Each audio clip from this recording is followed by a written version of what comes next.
नमस्कार, मैं हूं अरविंद पारिक और आप सभी देख रहे हैं डीएसपी न्यूज।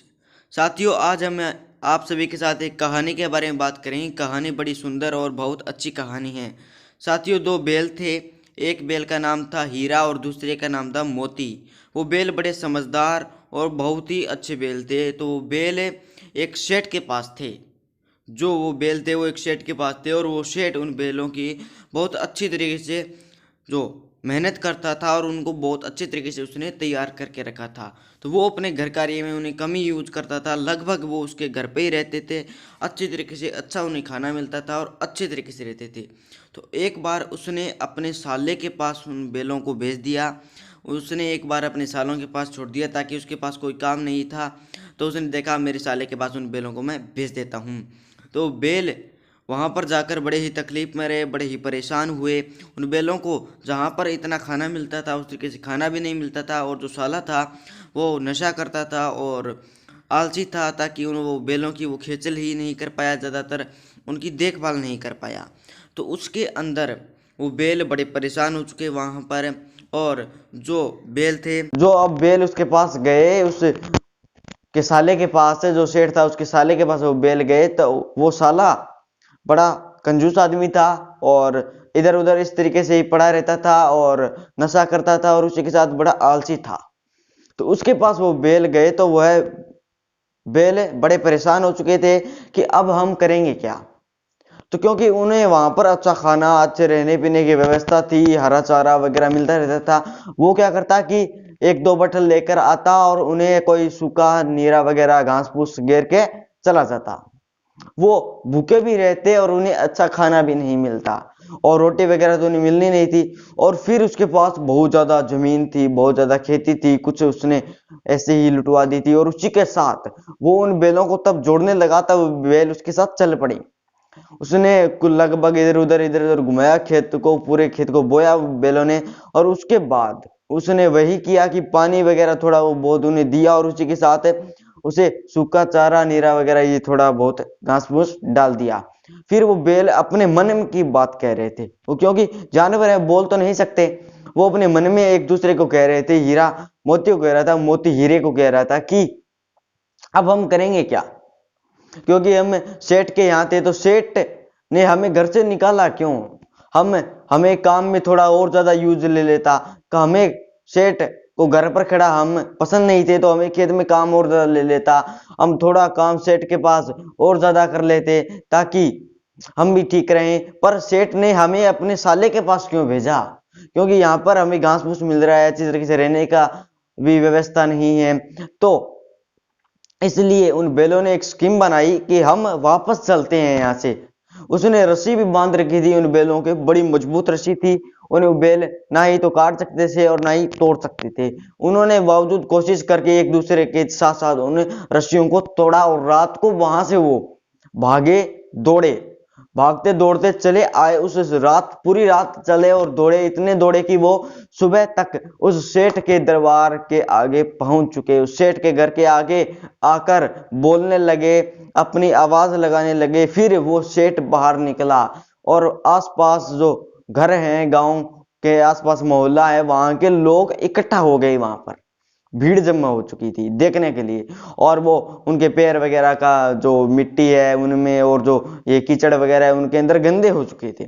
ये देखते देखते गांव वालों ने पूछा कि नहीं यार, यह तो तुम्हारा बैल वापस कैसे आया, तुमने तो अपने साले के पास इन्हें भेजा था। वो बोला नहीं, मुझे भी ये पता नहीं है कि ये वापस आए कैसे। ये पूरी रात चले और वापस आए। और उन गांव वालों ने कहा कि ये तो बहुत बड़े समझदार बैल हैं। तो कोई अपने घर से गुड़ लेकर आया, कोई रोटी लेकर आया, अनेक प्रकार की चीजें लेकर आया, उन बैलों को दिया कि ये तो बड़े समझदार हैं, बड़े अच्छे बैल हैं, तो इन्हें हम देंगे तो बहुत अच्छा पुण्य होगा। तो सब लोगों ने दिया और उस सेठ ने उन बैलों को लेकर उनके साथ उनको नहलाया धुलाया और उनको घर में रख लिया।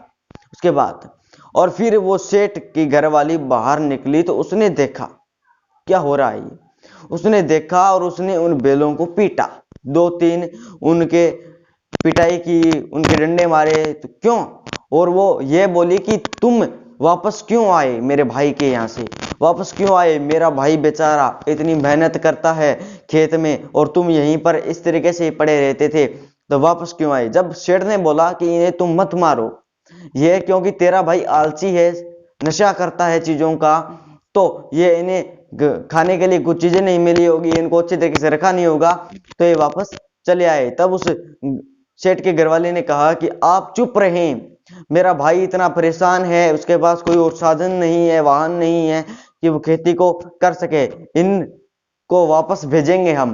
तो बेल वापस चिंता में हो चुके कि नहीं यार ये तो हमें वापस भेजेंगे, पर उसने उन्हें वापस भेज दिया और उनका साला लेकर चला गया।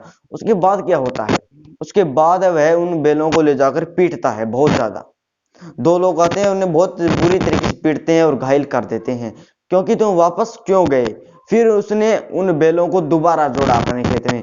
जोड़ते जोड़ते जो मोती था वो बड़े गुस्से में था, क्योंकि उनके नास पर वगैरह यहाँ पे उन्होंने लाठी का वार किया। उसके बाद उसने एक खड्डा था, उसमें गिर डालने को सोचा उसने कि इसको मैं जो हल है उसको जोड़ कर इसकी मदद से इसको इधर की ओर दे दूं और ये मर जाए। तब मोती ने कहा, नहीं हीरा तू शांत रह, तू ऐसा मत कर, हमें अब यहीं पर ही रहना पड़ेगा, क्योंकि वो तो हमें वापस लेने नहीं आएंगे और वापस जाएंगे तो ये फिर हमें पीटेगा।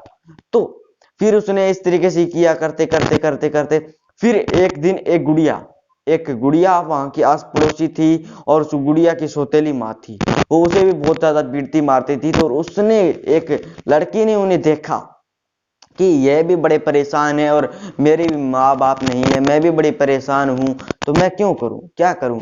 तो सब उस समय खाना खा रहे थे, तब उस गुड़िया ने 2 रोटी ली और उन बैलों के पास आई। तब उन बैलों ने देखकर खुशी हुई और उस गुड़िया ने उनको रोटी दी और उन्हें प्यार से पुचकार कर चली गई। तब उन बैलों ने देखा कि नहीं, हम इसे एक रोटी से हमारी भूख तो नहीं मिटने वाली, लेकिन कुछ अच्छा लगा है, यहाँ पर भी हमारी सेवा करने वाला कोई तो कोई है। उन्होंने उस गुड़िया को एक दुआ दी ताकि वो आगे हो सके, वो गुड़िया आगे बढ़ने लगी। उसके बाद उन्हें वो रोज एक रोटी देकर जाती, दोनों को 2 रोटी लेकर आती। तो उसके बाद वो बैल बड़े परेशान हुए। तो दोस्तों, इस कहानी से आपको सीखने को क्या मिला? ये छोटी सी कहानी थी, मैंने आप सभी को बताई। इस कहानी से आपको सीखने को क्या मिला? इस कहानी से सीखने को आप सभी को यह मिलता है कि जो जानवर हैं वो भी ऐसा नहीं है कि समझदार नहीं है। गधा है, वो क्या समझदार नहीं है? उसका नाम गधा है पर समझदार वो भी है। जो बछड़ा है, जो बैल है, जो गाय है, ये क्या समझदार नहीं है? इनका नाम गाय है पर समझदार है। तो इस कहानी से उद्देश्य ये होता है, इस कहानी का समझने की बात ये होती है कि जो इंसान है ना, कभी कभी इंसान भी समझदार नहीं होते हैं। कुछ इंसान ऐसे भी हैं जो हाँ अच्छे खासे हैं, पैसे वाले हैं, पर घमंड कर रखा है, उन्हें बोलने का पता नहीं कि हम क्या बोल रहे हैं। कुछ लोग ऐसे हैं जिनके पास पैसा नहीं है, घमंड नहीं है, पर बोलते बहुत अच्छे हैं, जो भी उन्हें सुनता है उसका दिल खुश हो जाता है। तो फिर वो इंसान उनका इंतजार करता है कि आज उस व्यक्ति के हमें दर्शन हो तो अच्छा लगे। तो इस कहानी का यही उद्देश्य है कि जानवर भी समझदार हैं। अगर आपके भी घर में कोई गाय है, कोई कुत्ता, कोई बिल्ली वगैरह है, तो आप उन्हें घर से निकाले ना। जो आप उनको रखते आ रहे हैं तो उन्हें क्या पता आप उन्हें निकालें तो आगे उस तरीके का खाना मिले या ना मिले। तो मेरी आप सभी से इस कहानी को सुनाकर यही अपील है कि आप जानवरों को रखें। जो आपकी गली मोहल्ले में कोई कुत्ता है, कोई गाय है, उन्हें मारता पीटता है तो उन्हें समझाएं, वरना उन पर आप कार्रवाई भी कर सकते हैं। और इस कहानी का मेन उद्देश्य यही है कि जो जानवर हैं वो भी समझदार हैं। तो जय हिंद, मिलते हैं आपको कोई अगली वीडियो में, कोई खबर या कोई कहानी में। और अब आप सोचोगे कि भाई अरविंद तू अब ये चीजें क्या दिखाने लगा है, यूट्यूब पर खबर लेकर आता है। तो साथियों, खबरों के साथ साथ डीएसपी न्यूज नाम है, तो खबरों के साथ साथ कुछ मनोरंजन भी होना चाहिए, कुछ कहानी, कुछ चुटकुले भी आने चाहिए चैनल पर। तो मिलते हैं अगली वीडियो में, इतने तक जय हिंद, वंदे मातरम। मैं हूं आपका अरविंद पारिक, डीएसपी न्यूज से। जय हिंद।